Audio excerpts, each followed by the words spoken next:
ಏನಪ್ಪ ಈ ಬಿಸಿಲು ಅಂತ ದಿನಾಲು ಬಿಸಿಲಿನ ಬೇಗೆ ತಾಳಲಾರದೆ ಬೈದ್ಕೊಳ್ತಾ ಇದ್ದೀರಾ? ಆದರೆ ಬಿಸಿಲಿನ ಇನ್ನೊಂದು ಕರಾಳ ಮುಖವಿದೆ. ಅದು ಕೇವಲ ಬೆವರಲ್ಲ, ಇತಿಹಾಸವನ್ನ ಬದಲಿಸಿದ ಹಸಿವು ಮತ್ತು ಸಾವು. ಯಾವುದೇ ದೊಡ್ಡ ಯುದ್ಧ ನಡೆಯದಿದ್ದರೂ ಒಂದು ಕಾಲಘಟ್ಟದಲ್ಲಿ ಜಗತ್ತಿನಾದ್ಯಂತ ಕೋಟ್ಯಂತರ ಜನರು ನರಳಿ ಪ್ರಾಣ ಬಿಟ್ಟಿದ್ದರು. ಅದು ಎಷ್ಟು ಭೀಕರವಾಗಿತ್ತು ಎಂದರೆ ಆಗ ಭೂಮಿಯ ಮೇಲಿದ್ದ ಒಟ್ಟು ಜನಸಂಖ್ಯೆಯ ಸುಮಾರು 4% ಜನರು ಕೇವಲ ಹಸಿವು ಮತ್ತು ಬಾಯಾರಿಕೆಯಿಂದ ಸತ್ತಿದ್ದರು. ಇದು ಯಾವುದೋ ಸಿನಿಮಾದ ಕಥೆಯಲ್ಲ. 1877ರಲ್ಲಿ ಇಡೀ ಜಗತ್ನಲ್ಲಿ ಹವಾಮಾನವು ಜನರನ್ನ ತೀವ್ರವಾಗಿ ಕಾಡಿತ್ತು. ಈ ವಿನಾಶಕಾರಿ ಸಮಸ್ಯೆಗಳು ಸಂಭವಿಸಲು ಎಲ್ ನೀನೋ ಕಾರಣವಾಗಿತ್ತು. ಇವತ್ತು ಕೂಡ ಅದೇ ಸಮಸ್ಯೆ ತಲೆದೋರ್ತಾ ಇದೆ ಎಂದು ವಿಜ್ಞಾನಿಗಳು ಹೇಳ್ತಾ ಇದ್ದಾರೆ. 1877ರ ಮಟ್ಟದ ಅಥವಾ ಅದಕ್ಕೂ ಮೀರಿದ ವಿನಾಶಕಾರಿ ಮೆಗಾ ಎಲ್ ನೀನೋ ಅಥವಾ ಸೂಪರ್ ಎಲ್ ನೀನೋ ಮತ್ತೊಮ್ಮೆ ಆವರಿಸಿಬಿಟ್ಟಿದೆ. ಇದರ ಪರಿಣಾಮ ಭವಿಷ್ಯದಲ್ಲಿ ಇನ್ನಷ್ಟು ಹೆಚ್ಚಾಗಲಿದೆ ಅಂತ ವಿಜ್ಞಾನಿಗಳು ಎಚ್ಚರಿಕೆ ಕೊಡ್ತಾ ಇದ್ದಾರೆ. ಹಾಗಾದ್ರೆ ಎಲ್ ನೀನೋ ಅಂದ್ರೇನು? 1877ರಲ್ಲಿ ಜಗತ್ತಿನಾದ್ಯಂತ ಆಗಿದ್ದೇನು? ಬ್ರಿಟಿಷರ ಕಾಲದಲ್ಲಿ ಇದು ಭಾರತೀಯರ ಪಾಲಿಗೆ ಯಮಸ್ವರೂಪಿಯಾಗಿದ್ದು ಹೇಗೆ? ಎಲ್ಲವನ್ನ ತೋರಿಸ್ತೀವಿ.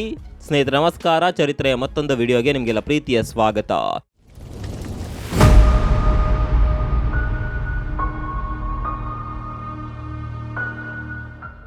ಎಲ್ ನೀನೋ ಎಂಬುದು ಎಲ್ ನೀನೋ ಸದರ್ನ್ ಆಸಿಲೇಷನ್ ಚಕ್ರದ ಒಂದು ಭಾಗ. ಪೆಸಿಫಿಕ್ ಸಾಗರದ ಕೇಂದ್ರ ಮತ್ತು ಪೂರ್ವ ಭಾಗದಲ್ಲಿ ಸಮುದ್ರದ ಮೇಲ್ಮೈ ಉಷ್ಣಾಂಶವು ಅಸಾಮಾನ್ಯ ಏರಿಕೆಯಾಗೋದನ್ನ, ಅಂದ್ರೆ ನೀರು ಸಾಮಾನ್ಯಕ್ಕಿಂತ ಹೆಚ್ಚು ಬಿಸಿಯಾಗೋದನ್ನ ಎಲ್ ನೀನೋ ಅಂತ ಕರೀತಾರೆ. ಸಮುದ್ರದ ನೀರು ಬಿಸಿಯಾಯಿತು ಅಂದ್ರೆ ಭೂಮಿ ಮೇಲಿನ ವಾತಾವರಣದ ಗಾಳಿಯ ಚಲನೆಯ ದಿಕ್ಕು ಮತ್ತು ವೇಗ ಸಂಪೂರ್ಣವಾಗಿ ಬದಲಾಗಿ ಬಿಡುತ್ತದೆ.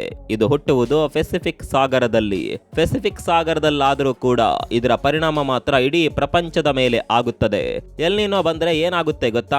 ಪ್ರಪಂಚದ ಮಳೆಯ ಹಂಚಿಕೆ ಸಂಪೂರ್ಣವಾಗಿ ಏರುಪೇರಾಗುತ್ತದೆ.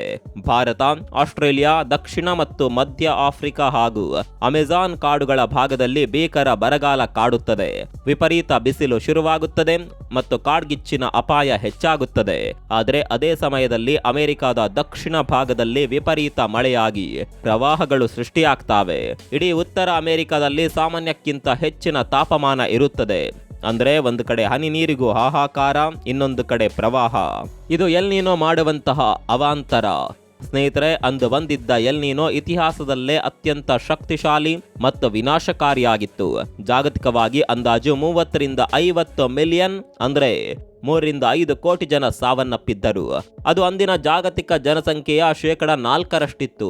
ಈ ಭೀಕರ ಪ್ರಕೃತಿ ವಿಕೋಪದಿಂದ ಅತಿ ಹೆಚ್ಚು ನಷ್ಟ ಹಾಗೂ ಸಾವುಗಳನ್ನು ಅನುಭವಿಸಿದ್ದು ಬೇರ್ಯಾರೂ ಅಲ್ಲ, ನಮ್ಮ ಭಾರತ ಮತ್ತು ಚೀನಾ.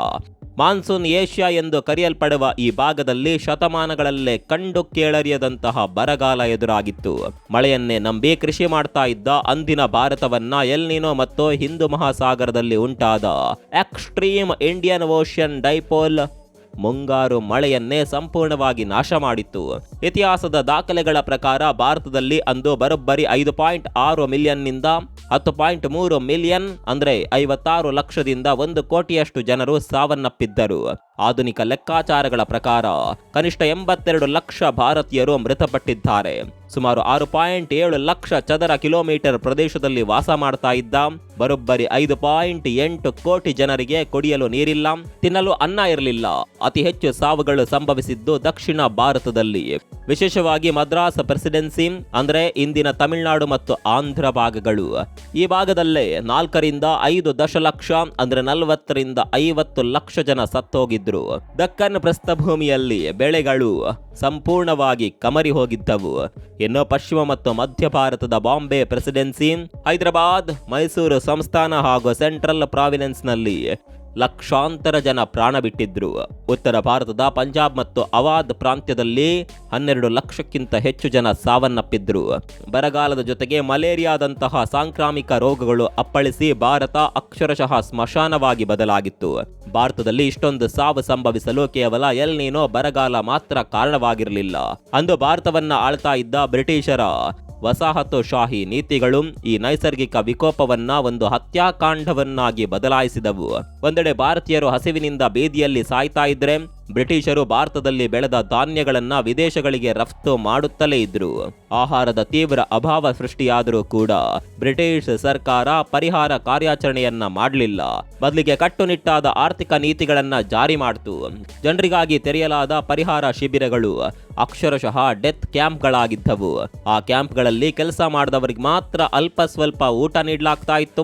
ಅಲ್ಲಿನ ಸ್ಥಿತಿ ಹೇಗಿತ್ತು ಅಂದ್ರೆ ಆ ಪರಿಹಾರ ಶಿಬಿರಗಳಲ್ಲಿ ಮರಣ ಪ್ರಮಾಣ 70% ಇದು ಭಾರತೀಯರ ಪಾಲಿಗೆ ಅತ್ಯಂತ ಕರಾಳ ದಿನಗಳಾಗಿದ್ದವು. ಭಾರತದ ಜೊತೆಗೆ ಚೀನಾದಲ್ಲೂ ಅಪಾರ ಜನ ಸಾವನ್ನಪ್ಪುತ್ತಿದ್ರು. ಬ್ರೆಜಿಲ್, ಇಂಡೋನೇಷ್ಯಾ, ಆಫ್ರಿಕಾ ಮತ್ತು ಆಸ್ಟ್ರೇಲಿಯಾಕ್ಕೂ ಬರಗಾಲದ ಭೀತಿ ತಟ್ಟಿತ್ತು. ಸ್ನೇಹಿತರೆ, ಈಗ ಎಲ್ ನೀನೋ ಬಂದ್ರೆ ಏನಾಗುತ್ತೆ ಎಂದು ನಿಮ್ಗೆ ಅನ್ಸಿರಬಹುದು. ಇದರಿಂದಾಗಿ ಮೊದಲ ಸಮಸ್ಯೆ ಉಂಟಾಗೋದೇ ಮುಂಗಾರು ಮಳೆಗೆ.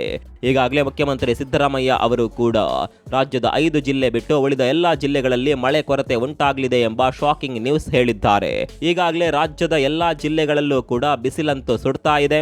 ಉತ್ತರ ಕರ್ನಾಟಕದ ಜಿಲ್ಲೆಗಳಲ್ಲಿ 40 ಡಿಗ್ರಿಗಿಂತ ಹೆಚ್ಚೇ ಬಿಸಿಲು ದಾಖಲಾಗ್ತಾ ಇದೆ. ಕಲಬುರಗಿಯಲ್ಲಿ ದಾಖಲೆಯ 40 ಡಿಗ್ರಿ ಸೆಲ್ಸಿಯಸ್ ಬಿಸಿಲು ತಲುಪಿದೆ. ಕೂಲ್ನಗರಿ ಬೆಂಗಳೂರಲ್ಲಂತೂ 30ರಿಂದ 38 ಡಿಗ್ರಿ ಸೆಲ್ಸಿಯಸ್ ಬಿಸಿಲು ದಾಖಲಾಗ್ತಾ ಇದೆ. ಇದೆಲ್ಲವೂ ಕೂಡ ಸೂಪರ್ ಎಲ್ ನೀನೋ ಪರಿಣಾಮವೇ ಆಗಿದೆ. ಮುಂಗಾರು ಕೊರತೆಯ ಕಾರಣಕ್ಕೆ ದಕ್ಷಿಣ ಮತ್ತು ಪಶ್ಚಿಮ ಭಾರತದ ಅಂದರೆ ಮಹಾರಾಷ್ಟ್ರ, ಕರ್ನಾಟಕ ಮತ್ತು ಆಂಧ್ರ ಪ್ರದೇಶದಂತಹ ರಾಜ್ಯಗಳಲ್ಲಿ ಭೀಕರ ಬರಗಾಲ ಎದುರಾಗುವ ಆತಂಕವಿದೆ. ಮುಂಗಾರು ಕಡಿಮೆಯಾದರೆ ಜಲಾಶಯಗಳಲ್ಲಿ ನೀರಿನ ಮಟ್ಟ ಕುಸಿಯುತ್ತದೆ. ಮಳೆಯನ್ನೇ ನಂಬಿ ಮಾಡುವಂತಹ ಮುಂಗಾರು ಬೆಳೆಗಳಾದ ಭತ್ತ, ಬೇಳೆಕಾಳುಗಳು ಮತ್ತು ಮೆಕ್ಕೆಜೋಳದ ಉತ್ಪಾದನೆ ವ್ಯಾಪಕ ಪ್ರಮಾಣದಲ್ಲಿ ಕಡಿಮೆಯಾಗುತ್ತೆ. ಕೃಷಿ ಉತ್ಪಾದನೆ ಕಡಿಮೆಯಾದರೆ ಮಾರುಕಟ್ಟೆಯಲ್ಲಿ ಆಹಾರ ಪದಾರ್ಥಗಳ ಬೆಲೆ ಗಣನೀಯವಾಗಿ ಏರುತ್ತದೆ. ಇನ್ನೊಂದೆಡೆ ಉತ್ತರ, ಮಧ್ಯ ಮತ್ತು ಪೂರ್ವ ಭಾರತದಲ್ಲಿ ತಾಪಮಾನ ವಿಪರೀತ ಏರಿಕೆಯಾಗಿ ಹಿಂದೆಂದೂ ಕಾಣದಂತಹ ಹೀಟ್ ವೇವ್ ಅಪ್ಪಳಿಸುವ ಸಾಧ್ಯತೆ ಇದೆ. ಈಗಾಗಲೇ ಹಲವೆಡೆ ಹೀಟ್ ವೇವ್ ಅಲರ್ಟ್ ನೀಡಲಾಗಿದೆ. ನಗರ ಪ್ರದೇಶಗಳಲ್ಲಿ ವಿಪರೀತ ಸೆಕೆ ಮತ್ತು ಆರ್ದ್ರತೆಯಿಂದ ಜನರ ಆರೋಗ್ಯದ ಮೇಲೆ ಗಂಭೀರ ಪರಿಣಾಮ ಕಾಣುತ್ತಿದೆ. ಜನರು ಆಸ್ಪತ್ರೆ ಕಡೆ ಹೋಗ್ತಾ ಇದ್ದಾರೆ ಹಾಗೂ ಹೀಟ್ ಸ್ಟ್ರೋಕ್ ಪ್ರಕರಣಗಳು ಕೂಡ ಹೆಚ್ಚುತ್ತಿವೆ. ಈಗಾಗಲೇ ಏಪ್ರಿಲ್ ತಿಂಗಳು ಮುಗಿಯುತ್ತಾ ಬಂದಿದೆ. ಮೇ ತಿಂಗಳಲ್ಲಿ ಮತ್ತಷ್ಟು ಬಿಸಿಲು ಏರಿಕೆಯಾಗುವ ನಿರೀಕ್ಷೆ ಇದೆ. ಆದ್ದರಿಂದ 1877ರಲ್ಲಿ ಬಂದ ಮೆಗಾ ಎಲ್ ನೀನೋ ವಾಪಸ್ ಬರುವ ಸಾಧ್ಯತೆ ಇದೆ. ಎಲ್ ನೀನೋ ಏಷ್ಯಾದ ಮುಂಗಾರಿನ ಮೇಲೆ ನೇರ ಪರಿಣಾಮ ಬೀರುತ್ತದೆ. ಈಗಾಗಲೇ ವಿಜ್ಞಾನಿಗಳು 2024ರ ಕ್ಲೈಮೇಟ್ ಮಾದರಿಗಳನ್ನು ಅಧ್ಯಯನ ಮಾಡಿ ಸಮುದ್ರದ ಮೇಲ್ಮೈ ಉಷ್ಣಾಂಶವು ಅತ್ಯಂತ ವೇಗವಾಗಿ ಏರಿಕೆಯಾಗುತ್ತಿದೆ ಅಂತ ಕಂಡುಕೊಂಡಿದ್ದಾರೆ. ಇದು ಹೀಗೆ ಮುಂದುವರೆದರೆ 2027ರ ವೇಳೆಗೆ ಜಾಗತಿಕ ತಾಪಮಾನ ಹೊಸ ಗರಿಷ್ಠ ಮಟ್ಟ ತಲುಪುವುದು ಖಚಿತ ಎಂದು ವರದಿಗಳು ಹೇಳ್ತಾ ಇದೆ. ಆದರೆ ಇನ್ನೊಂದೆಡೆ ಒಂದು ಅಪಾಯವಿದೆ. ಅಕ್ಟೋಬರ್ನಿಂದ ಡಿಸೆಂಬರ್ನವರೆಗೆ ಬರುವ ಈಶಾನ್ಯ ಮುಂಗಾರು ಮಳೆ ಬರುವಲ್ಲಿ ಕೆಲವೆಡೆ ಅತಿವೃಷ್ಟಿ ಉಂಟು ಮಾಡಿ ಪ್ರವಾಹ ತರಬಹುದೆಂದು ಎಚ್ಚರಿಕೆ ನೀಡಿದೆ. ಜೊತೆಗೆ ಸಮುದ್ರದ ನೀರು ಬಿಸಿಯಾಗೋದ್ರಿಂದ ಚಂಡಮಾರುತಗಳ ತೀವ್ರತೆ ಹೆಚ್ಚಾಗುವ ಸಾಧ್ಯತೆಯೂ ಇದೆ. ಆದರೆ ಒಂದು ಸಣ್ಣ ರಿಲೀಫ್ ಅಂದ್ರೆ ಹಿಂದೂ ಮಹಾಸಾಗರದಲ್ಲಿ ಪಾಸಿಟಿವ್ ಇಂಡಿಯನ್ ಓಷಿಯನ್ ಡೈಪೋಲ್ ಉಂಟಾದ್ರೆ ಅದು ಎಲ್ ನೀನೋ ಪ್ರಭಾವವನ್ನ ಕೆಲ ಮಟ್ಟಿಗೆ ಕಡಿಮೆ ಮಾಡಿ ಮಳೆಯನ್ನ ತರಬಹುದು ಅಂತ ವಿಜ್ಞಾನಿಗಳು ಹೇಳ್ತಾ ಇದ್ದಾರೆ. ಇಂದು ಕೂಡ ದೊಡ್ಡ ಮಟ್ಟದ ಹಾನಿ ಸಂಭವಿಸಬಹುದು. ಆದರೆ ಅಂದಿನಂತೆ ಕೋಟ್ಯಂತರ ಜನ ಸಾಯುವ ಪರಿಸ್ಥಿತಿ ಬರೋದಿಲ್ಲ. ಯಾಕಂದ್ರೆ ಅಂದು ಮಳೆಯ ಮುನ್ಸೂಚನೆ ನೀಡುವ ತಂತ್ರಜ್ಞಾನ ಇರಲಿಲ್ಲ. ಆದರೆ ಇಂದು ನಮ್ಮ ಬಳಿ ಭಾರತೀಯ ಹವಾಮಾನ ಇಲಾಖೆ ಎಂಬ ಆಧುನಿಕ ವ್ಯವಸ್ಥೆ ಇದೆ. ಅಂದು ಬ್ರಿಟಿಷರ ಕ್ರೂರ ನೀತಿಗಳಿದ್ದವು. ಆದರೆ ಇಂದು ನಮ್ಮ ಬಳಿ ಆಹಾರ ಧಾನ್ಯಗಳ ದೊಡ್ಡ ಬಫರ್ ಸ್ಟಾಕ್ ಇದೆ. ಅಂದು ನೀರಾವರಿ ವ್ಯವಸ್ಥೆ ಇರಲಿಲ್ಲ. ಆದರೆ ಇಂದು 50% ಕೃಷಿ ಭೂಮಿಗೆ ನೀರಾವರಿ ಸೌಲಭ್ಯ ಇದೆ. ಬೆಳೆ ವಿಮೆ ಕೂಡ ಇದೆ. ಆದರೆ ಒಂದು ಪ್ರಮುಖ ಎಚ್ಚರಿಕೆಯನ್ನ ಗಮನಿಸಲೇಬೇಕು. ಅಂದಿನ ಕಾಲದಲ್ಲಿ ಕೇವಲ ಪ್ರಕೃತಿಯ ಹವಾಮಾನ ಬದಲಾವಣೆ ಮಾತ್ರ ಇತ್ತು. ಆದರೆ ಇಂದು ಮನುಷ್ಯನ ಚಟುವಟಿಕೆಗಳಿಂದ ಉಂಟಾದ ಜಾಗತಿಕ ತಾಪಮಾನ ಏರಿಕೆ ಈಗಾಗಲೇ ಭೂಮಿಯನ್ನ ಬಿಸಿಗೊಳಿಸಿದೆ. ಇದರಿಂದ ಎಲ್ ನೀನೋ ಸೇರ್ಕೊಂಡ್ರೆ ಬಿಸಿಲಿನ ತೀವ್ರತೆ ಇನ್ನಷ್ಟು ಅಪಾಯಕಾರಿಯಾಗಿ ಏರುತ್ತದೆ. ಈಗಾಗಲೇ ಬಿಸಿಲಿನ ತೀವ್ರತೆ ಹೆಚ್ಚಾಗಿದೆ. ಇದೇ ಕಾರಣಕ್ಕೆ ಹಿಂದೆ ಅಪರೂಪವಾಗಿದ್ದಂತಹ ಪ್ರಕೃತಿ ವಿಪತ್ತುಗಳು ಈಗ ಪದೇ ಪದೇ ಮತ್ತು ಹೆಚ್ಚು ತೀವ್ರತೆಯಿಂದ ಸಂಭವಿಸುತ್ತಿದೆ ಎಂದು ವಿಜ್ಞಾನಿಗಳು ಸ್ಪಷ್ಟವಾಗಿ ಹೇಳಿದ್ದಾರೆ.